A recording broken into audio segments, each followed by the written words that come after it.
Hey there, and welcome to my set review of Poe Dameron's X-Wing Fighter. Its set number is 75273. It is recommended for ages 9 and up. It has 761 pieces and has 4 minifigures.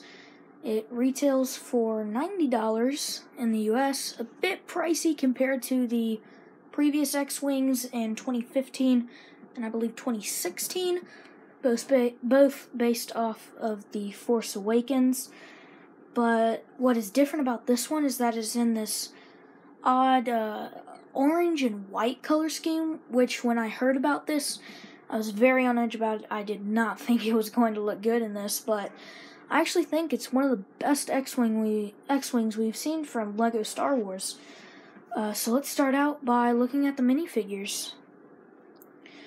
First minifigure here is this Poe Dameron, who uses the older style helmet with the molded visor instead of the printed one onto the minifigure.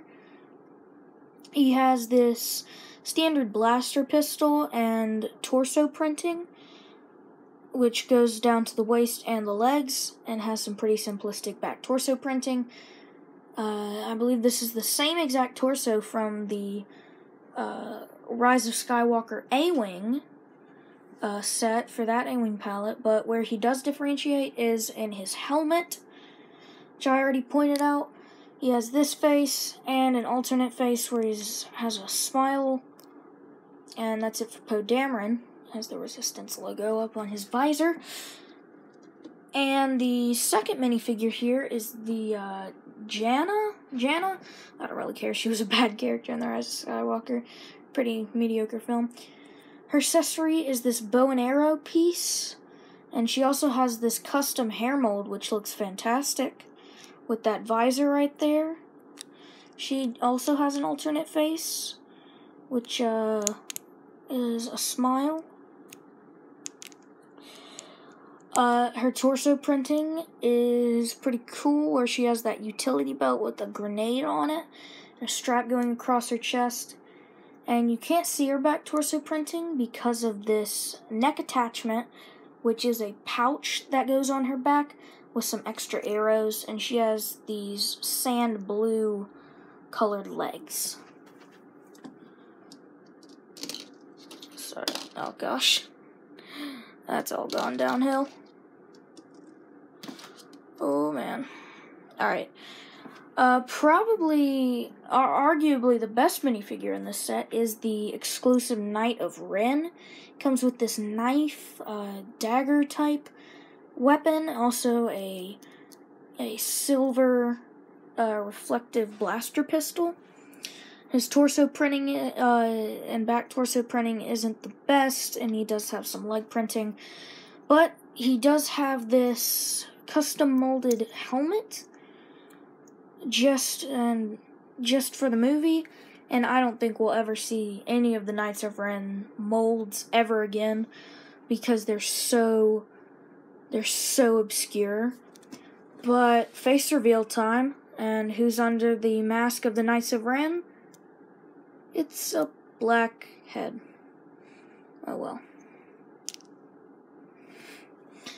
And for the fourth and final figure in this set, it is just the standard R2-D2 with that silver head, basic printing, same you get in all the other sets.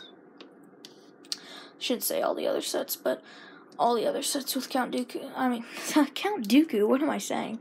R2-D2. Pushing the minifigures aside, we do have the actual A-Wing. What is wrong with me? A-Wing? X-Wing. My lord. Putting that in the center right there. Let's start at the front. So, picking it up on the front here, there is this front tip piece, which is held in by a Technic pin and is stabilized with this round piece right here. You've got some hinge bricks right there, and it's nice and tiled off up at the top, and all white. You've got the landing gear right here, which can simply be folded up when in flight mode. And then here's where the orange starts to kick in, which is the primary color for this set, other than the back of the wings and the front of the ship. The cockpit area can be opened up on these hinges back here. And you've got these printed side panels right here and a stick to control. You can also keep Poe's blaster back down in there. As you can see, you've also got, if I can get an angle, a stickered control panel in there. Closing that up, you have a port for R2-D2, so if we grab him, you can just stick him right in, and he attaches to that one stud at the bottom, so you can like flip the ship upside down and he'll stay in there nice and snug. On the side here, we have some stud shooters, which if you don't know how they work, you just push in on the side of them, and they shoot out. Moving to the back of the ship, you have these engines, which have a slight line in the middle, which is a bit annoying, but not too annoying. Anyway, you've got some stickers for this piece right here. It's mirrored on both sides.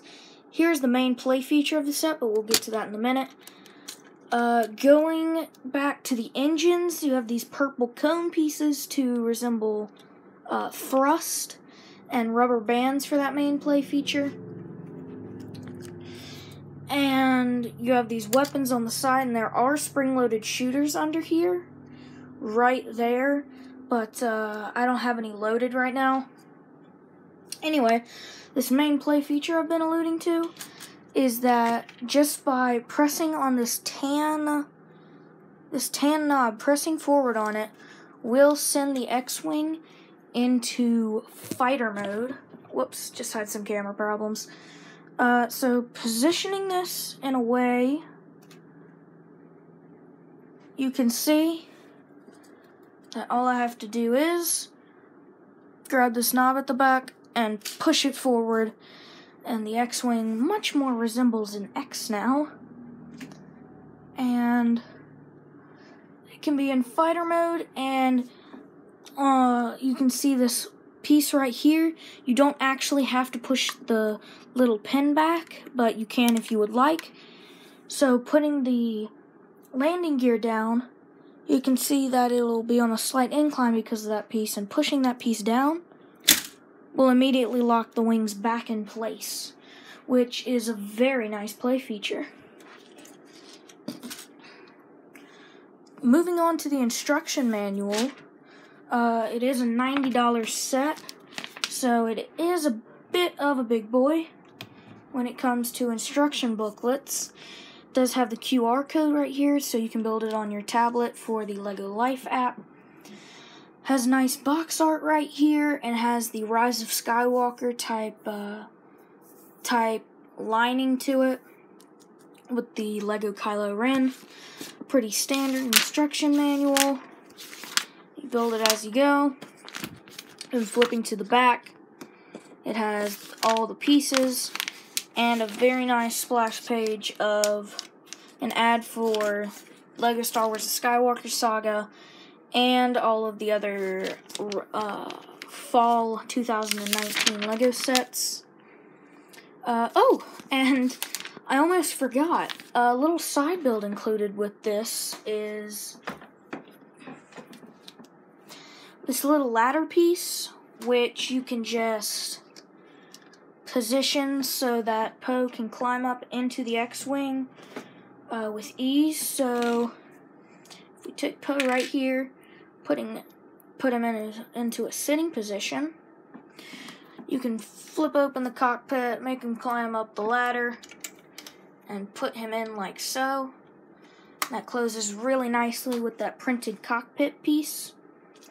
Anyway, I'm gonna have to step back for this one. It is the box of the set, which is quite big. Here it is. Here's the box for the set, and it shows the minifigures down in the bottom right corner. You can see that Episode 9 box art. Side of the box shows off the X-Wing, and the back of the box will show off all of those play features, like putting R2 inside, flipping up landing gear, stud shooters, flipping down the wings, top of the box shows you the actual size of the Knight of Ren. And the bottom of the box has just the Lego.com service and barcode for checkout if you're buying this from a store like Walmart. And so that's basically it for this A-Wing, what is wrong with me? X-Wing set review for $90. It's a bit pricey, and for that I'm going to give this set a 7.5 out of 10. It could have been $10 cheaper, but I think the custom mold for that Knight of Ren helmet and Janna bumped that price up $10. But that's about it. 7.5 out of 10, still a phenomenal set. And see you in the next video. Thank you for watching.